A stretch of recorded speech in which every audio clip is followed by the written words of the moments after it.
You don't lack motivation, you lack a moment of honest reckoning. Not a better system, not a new habit tracker, not the right podcast or the perfect supplement stack. You lack the specific, terrifying moment where you sit completely still, in silence, without a screen in your hand, and ask yourself what you are actually doing with the one life you were given. That moment keeps getting postponed. You keep replacing it with movement that feels like progress, but isn't. And the longer you wait for that moment, the further you drift from the person you were supposed to become. If you close this video right now without letting that land, you will be watching something exactly like this. Maybe even this exact video, 12 months from now. Same place, same weight in your chest, same story about why things haven't changed yet. Let me tell you what your day actually looks like, not the version you'd describe to someone, the real one. You wake up and you're already tired, not tired from work, not tired from something productive, just tired in a way that doesn't make sense unless you understand that your body has been quietly running on empty for a long time. You open your eyes, and within 30 seconds your hand is moving toward your phone. You don't decide to do it. It just happens. And you lie there in that half-awake state, scrolling through other people's lives, other people's opinions, other people's noise, filling the first minutes of your day with everything except your own thoughts. By 10 a.m. you've already started something and abandoned it. Maybe it was the workout you told yourself you'd do first thing. Maybe it was the work project you were going to tackle before anyone else was up. Maybe it was just reading something real instead of doom scrolling, but something pulled you sideways and now it's mid-morning and you have that familiar low-grade irritation at yourself that you'd never admit to anyone. Lunch happens in front of a screen, not because you're busy, because the silence without a screen feels uncomfortable now. You've trained yourself to need the noise. You eat without tasting it. You sit without resting. You breathe without noticing. And the afternoon arrives like a wall. The energy drop, the fog, the moment where everything feels harder than it should, and you can't tell if you're physically tired or just deeply, existentially unfulfilled. By evening, you're doing the thing that takes the edge off. Whether that's gaming or scrolling or watching something you've half-watched before because it's familiar and familiar feels safe. You tell yourself you're recharging, you're not, you're numbing. And then Sunday evening comes. That particular kind of dread, the kind that starts somewhere in the chest around 6 p.m., when the week hasn't even started yet and you're already dreading it. You know this feeling intimately. It's been visiting you for years. You've just stopped questioning why it keeps showing up. Here's what you're not doing. You're not blaming yourself for any of this. This isn't a lecture about how you wasted time, but you need to hear this clearly. Every day you face two choices, one that builds your future. One that keeps you exactly where you are. And most days, not because you're bad, not because you're lazy, not because you don't care, you have been choosing the second one. Because the second one is easier, and easier has been designed to feel like enough. Our normal is a trap. The low energy, the half effort, the constant postponement of the person you actually want to be, none of that is neutral. It is not you treading water. It is you slowly sinking. And the most dangerous part is that you've gotten comfortable enough with the sinking that it no longer feels like an emergency. Here's why this is happening, and I mean the actual reason, not the version that lets you off the hook completely, but the real one that explains the mechanism. There is a process in your brain called behavioral activation, the idea that action precedes motivation, not the other way around. But before you can understand that, you need to understand what's blocking the action in the first place. The answer is dopamine dysregulation. Plain language. Your brain's reward system has been retuned. Every notification, every scroll, every fast hit of digital stimulation delivers a small, fast, cheap burst of dopamine. The neurotransmitter your brain uses to mark things as worth repeating. Your brain is incredibly efficient. It learns quickly what produces reward, and it builds a bias toward those things. Over time, and this happens faster than most people realize, your brain recalibrates its baseline. The cheap, fast hits become the new normal, and anything that doesn't deliver immediate stimulation starts to feel not just boring, but actively uncomfortable. This is why sitting down to do something hard, something that won't produce visible results for weeks or months, feels worse than doing nothing. This is why the blank page, the empty gym, the first uncomfortable conversation feels like resistance in your body, not just in your mind. Your brain isn't broken. It's doing exactly what brains do, optimizing for the reward pattern you've been training it with.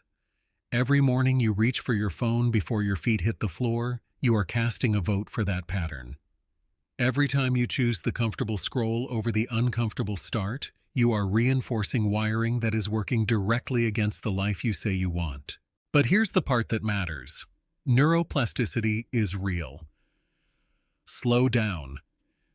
The same brain that learned the pattern of distraction and avoidance can learn a new one, not through willpower, not through motivation, through repetition of a different behavior, even a tiny one. Until the new behavior starts generating its own reward, the brain can be retrained, but it requires you to deliberately act in opposition to what feels natural for long enough that the new pathway becomes the default. That's not weakness, that's dopamine dysregulation meeting a brain that was never designed for the modern attention economy. And here's how you fix it. Before we go further, I need you to do something right now. Put your hand on your chest, take one breath, and ask yourself honestly, when was the last time you did something that scared you? Not danger, not recklessness, something that required you to be someone slightly bigger than who you currently are, something where you didn't know if you could do it, but you did it anyway. If you're struggling to answer that, if the honest answer is that it's been a while, then this isn't just a productivity problem. This is a trajectory problem. And the gap between where you are and where you could be is not closing on its own. The framework I'm giving you is called the 5 Recalibrations, not tips, not hacks.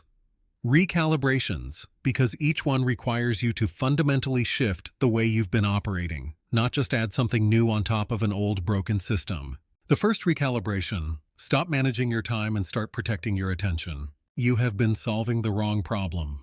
Most people who feel unproductive, unfocused, and stuck assume the issue is time. They don't have enough of it. They waste it. They need to be more efficient with it. So they make schedules.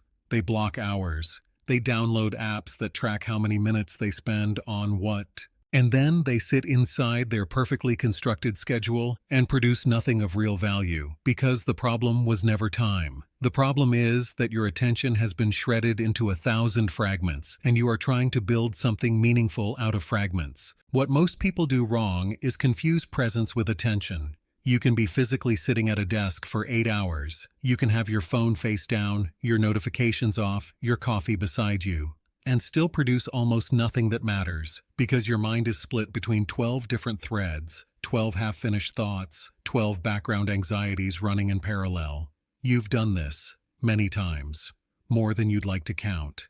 Cognitive load theory, the scientific framework that explains how your brain processes information, tells us that the human working memory has a hard capacity limit. When you tax it with multiple competing demands, the quality of every single output drops dramatically. This isn't a personal failing, it's a hardware limitation that every human shares. But most people are operating at maximum cognitive load before they even start the thing they actually need to do. The prescription is specific. Every morning, before you open a single application, before you check a single message, before you let the world in, write one sentence on paper. Physical pen, one sentence that answers this question: what is the one action I could take today that would make every other action either easier or unnecessary? Not a list, not a goal. One sentence, one action. Then spend the first 90 minutes of your day, before email, before social, before the noise of everyone else's agenda, doing only that one thing. Guard those 90 minutes like they are the most valuable commodity you have. Because they are. Not time management. Attention architecture. Slow down. The person who controls what they focus on controls who they become. There is a difference between being busy and being directed. One produces exhaustion. The other produces a life. The second recalibration, stop waiting to feel ready and start acting your way into a new identity. Here's the story you've been telling yourself. You'll start when you have more energy. You'll commit when things settle down. You'll go all in when the time is right and you feel prepared and the conditions are better. And that day, the day when you finally feel ready, keeps not arriving. Because readiness is not a feeling that precedes action. It is a feeling that follows it. Pause. What most people do wrong is treat motivation as a prerequisite rather than a byproduct. They wait to feel motivated before they start moving, but motivation is not a cause, it is an effect. The research on behavioral activation is clear. The brain generates motivational chemistry in response to action, not in anticipation of it. You don't think your way into a new life. You act your way into a new identity, and the thinking follows. Stoics, Marcus Aurelius specifically, had a practice they called the view from above, the practice of stepping outside your immediate moment and seeing your life from the long view, not to feel small, but to feel the weight of time, to understand viscerally that every day you wait is a day that does not return. Marcus ruled the most powerful empire on earth and still wrote every single morning before the demands of the day arrived, not because he felt like it, not because conditions were perfect, but because he understood that identity is built in the accumulation of small, deliberate acts. Pause. The prescription. Identify the one behavior that the version of you want to become does consistently, not occasionally, consistently, and do a 5-minute version of it today. Not to finish it, not to do it well, not to feel proud of it, just to break the psychological seal, because your nervous system needs proof, not promises. Every time you act before you feel ready, you deposit one data point into the account that says, I am someone who moves. Stack enough of those data points and something fundamental shifts, not just in your behavior, but in how you see yourself. The trapeze artist doesn't wait until they're certain they'll catch the next bar. They let go of the current one. Slow down. That is the only way the crossing happens. The third recalibration: stop consuming information as a substitute for building proof. I'm going to say something that might be uncomfortable to hear, and I want you to sit with it. Pause. You know enough. Right now, today, with everything you've already read and watched and listened to, you know enough to start. The person who built something that changed their life 100 years ago had a fraction of the information you have access to in a single afternoon. And yet, nothing is moving. The information is not the missing piece. What most people do wrong is use the accumulation of knowledge as a way of avoiding the vulnerability of action. Consuming feels like progress. It has the texture of growth. You're learning, you're improving, you're preparing. But preparation without execution is just sophisticated procrastination wearing a productivity disguise. Pause. Think of it this way. Imagine a river. Water flows in from every direction. Rain, streams, tributaries. If that water has nowhere to go, if there's no outlet, no current moving it forward, it doesn't stay fresh. It becomes stagnant, heavy, a breeding ground for everything that blocks growth. Your mind works the same way. Information needs to flow out as creation, as action, as output, or it stops nourishing you and starts weighing you down. James Clear identified this distinction in his work as the difference between motion and action. Motion, planning, researching, reading, discussing, feels productive and keeps you safe from failure because you haven't actually tried anything yet. Action, creating, building, executing, deciding, produces actual results but requires you to risk being wrong. Most people are permanently stuck in motion because the emotional cost of action feels too high. Pause. The prescription is a ratio. For every hour you spend consuming this week, whether that's a video, a book, a podcast, a course, spend 30 minutes creating something. Anything. A document, a plan, a conversation, a prototype. Something that exists in the world that didn't exist before you made it. Not because what you create will be perfect. It won't. But because the act of making something tangible creates the kind of evidence your brain can actually believe. You cannot think your way into trusting yourself. You have to build yourself something real to point at. Consuming is breathing in. Creating is breathing out. Slow down. You cannot survive on inhale alone. The fourth recalibration: stop running from discomfort and start reading it as directional signal. Your relationship with discomfort has been inverted for a long time. Somewhere along the way, gradually, through 1,000 small choices, you started treating the feeling of difficulty as evidence that something is wrong. The friction before a hard conversation, the resistance at the beginning of deep work, the uncertainty before a decision that actually matters. All of these feel like stop signs, like the universe telling you to turn back. Pause. They are not. They are arrows. What most people do wrong is that they use the feeling of discomfort to validate the decision to retreat. They say, I tried and it felt hard, and things that are right for you shouldn't feel this hard. And that logic sounds reasonable until you look at literally every person who has ever built anything worth having and realize they all passed through the same wall. Every single one of them hit the point where it felt impossible and kept moving anyway. Not because they were tougher than you, because they had reframed what the difficulty meant. Pause. Viktor Frankl, who lost his wife, his parents, and nearly his own life in the Nazi concentration camps, and who still chose to reconstruct meaning from the ruins of everything that was taken from him, wrote that suffering ceases to be suffering the moment it finds meaning. He wasn't romanticizing pain, he was describing a fundamental truth about the human psyche. We can endure almost anything if we understand why we're enduring it. The discomfort of growth and the discomfort of stagnation feel different when you know which one you're in. Pause. The prescription. The next time you feel strong resistance before doing something that matters, pause for exactly 3 seconds. 3 seconds.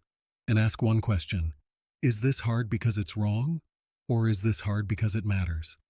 You will know the answer. Not from logic, but from somewhere underneath logic. The body knows the difference between the resistance of wrong direction and the resistance of meaningful challenge. Learn to trust that distinction. Then move toward the second kind of hard every time. Discomfort is not a wall. Slow down. It is a doorway. The door is heavy on purpose, because what's on the other side is worth protecting. The fifth recalibration, stop measuring yourself by outcomes and start measuring yourself by direction. You have been judging your progress by the wrong metric. You look at where you are and where you want to be, and you calculate the distance, and the distance feels defeating. You see what other people have built, what they have, who they are, the life they seem to be living, and you measure yourself against that, and the measurement always comes up short. And so you either double down on a frantic kind of effort that burns out in 2 weeks, or you quietly give up and convince yourself the dream was unrealistic anyway. Pause. Both of those responses are the result of measuring by outcome, and outcomes, especially early on, are deeply unreliable feedback. They don't reflect effort. They don't reflect character. They don't reflect potential. They reflect timing, compounding, and circumstances that are often outside your control. Consider the way bamboo grows. A bamboo seed planted in the ground shows almost no visible progress for 4 years. 4 years of watering, tending, protecting, and nothing to show for it above the surface. Nothing. A rational person would have given up and declared the seed dead. But what's happening underground is extraordinary. The root system is expanding in all directions, anchoring itself, building a foundation that most plants never develop. And then, in the 5th year, the bamboo can grow 90 feet in 6 weeks. Pause. Not because something changed externally, because the invisible work finally had enough foundation to make the visible work possible. The prescription. At the end of each day, before you sleep, ask yourself one question. Not what did I achieve, but am I facing the right direction? Did the choices I made today align with the person I am deciding to become? If the answer is yes, even partially, even imperfectly, you are building, you are growing underground, the visible results are coming. Trust the compounding process the way you would trust arithmetic. It doesn't need your belief to function, but your belief will help you stay in the room long enough to see it work. Direction is not the same as distance. Slow down. You are not behind. You are exactly where the work begins. Now, I need to talk about what happens after you leave this video, because this is where it has gone wrong every time before, and I'm not going to let you walk into it blind. You're going to start, maybe today, maybe this week, and something is going to feel different this time, and that feeling will be real. The clarity, the energy, the sense of finally moving in the right direction, that will be genuine. You'll have a few days where everything clicks, where the morning routine holds, where the work gets done, where you go to bed feeling like something actually shifted. Pause. And then, somewhere around day 10 or day 14, not for everyone, but for most, it will arrive, not dramatically, not with a warning, just quietly, like a change in weather. The excitement will drain, the novelty will be gone, the results won't be visible yet. You'll wake up one morning and it will feel like exactly the same effort for noticeably less return. And the voice, the one that has been with you for years, the one that knows all your history, all your previous attempts, all the times you started and stopped, that voice will lean in close and say, "See, I knew it. This is who you are. You try, you fade, you go back. That's the pattern. That's you." Pause. I need you to understand something crucial about that voice. It is not truth. It is not wisdom. It is not your authentic self warning you of something real. It is your nervous system defending a familiar pattern. Your brain, for all its power, does not distinguish well between the discomfort of growth and the discomfort of genuine threat. Both trigger the same resistance response. Both make the same argument. This is dangerous. Retreat to safe ground. Pause. Neuroscience has a name for what happens in this phase: the extinction burst.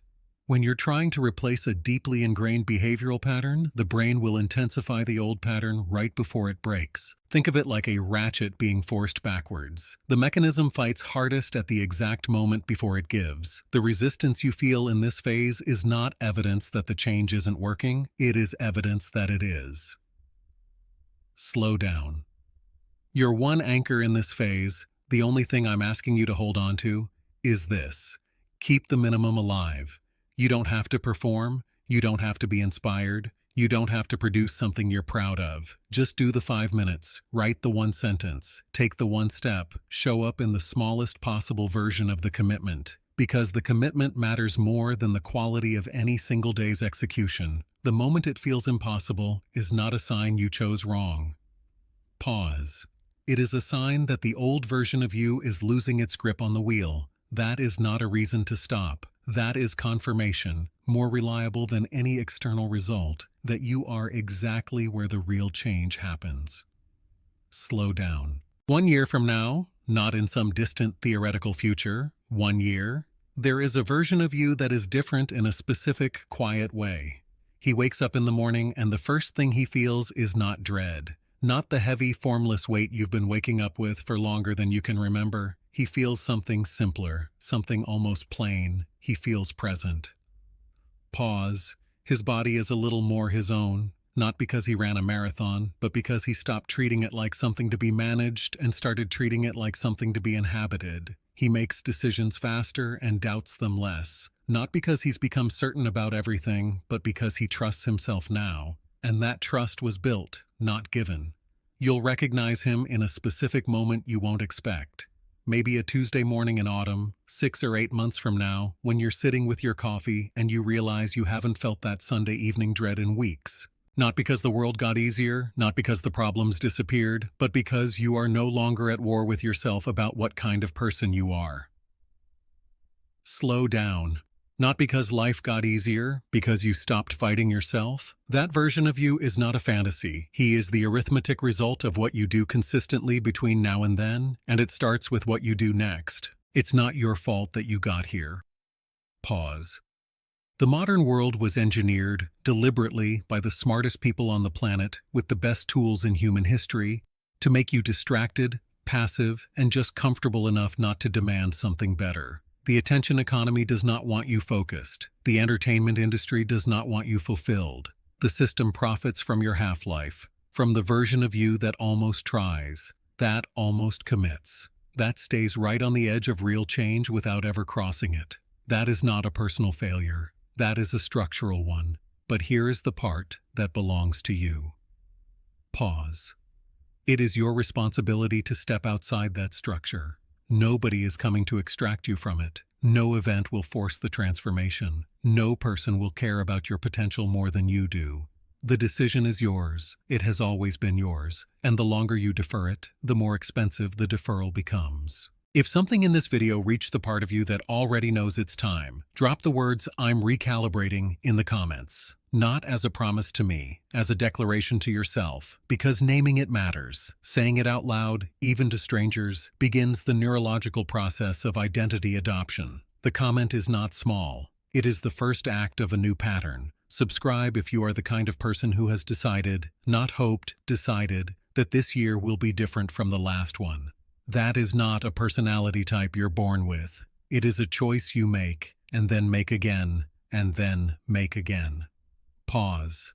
And if you want to know exactly what to do on the morning after the motivation fades, because that morning is coming and now you know what it is, the next video is built for that exact phase. It is the most specific thing I've made. I'll see you there.